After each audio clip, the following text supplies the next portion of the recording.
पंढरपूरच्या भीमा नदीला देखील आता पूर आलेला आहे। पंढरपूरच्या भीमा नदीची गेल्या 4 महिन्यात 7व्यांदा मोठी पाण्याची पातळी गाठलेली पाहायला मिळते। याबाबत आढावा घेतलेला आहे आमचे प्रतिनिधी संकेत कुलकर्णी यांनी। सोलापूर जिल्ह्यात सीना नदी पाठोपाठ आता भीमा नदीला देखील मोठा पूर आलेला आपल्याला दिसून येतोय। पंढरपूरच्या भीमा नदीच्या पाणी पातळीत मोठी वाढ झालेली आहे। सध्या पंढरपुरात 1 लाख क्युसेक इतक्या क्षमतेने पंढरपूरची भीमा नदी पुढे प्रवाहित होत आहे। उजनी आणि वीर धरणातून मोठा विसर्ग खरं तर सोडण्यात आला, त्यामुळे मोठ्या प्रमाणावर चंद्रभागेच्या पाणी पातळीत वाढ झाली। विशेष म्हणजे गेल्या 4 महिन्यात 7व्यांदा चंद्रभागेच्या पाणी पातळीने मोठी वाढ झालेली दिसून येते।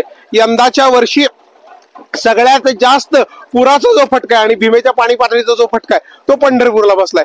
भीमा खोऱ्यात झालेल्या पावसामुळे सध्या तासाला 3000 क्युसेक्सनं पंढरपूरच्या पाणी पातळीत मोठी वाढ होती। आज दुपारपर्यंत जर पाण्याचा प्रवाह सातत्याने राहिला तर व्यासनारायण झोपडपट्टी असेल आणि इतर सखल भागात पाणी शिरण्यास सुरुवात होणार आहे। सध्या जरी पाणी नियोजन आणि पूर नियंत्रणासाठी उजनी धरण क्षेत्रानं आणि सोलापूर जिल्हा प्रशासनानं पाण्याचं नियोजन करून 108% उजनी धरण आता 101% जरी आणलं असलं तरी पुन्हा एकदा पुण्यातल्या रेड अलर्टच्या पावसामुळे उजनी धरणाची पाणी पातळी वधारून भीमेची देखील पाणी पातळी वाढणार आहे।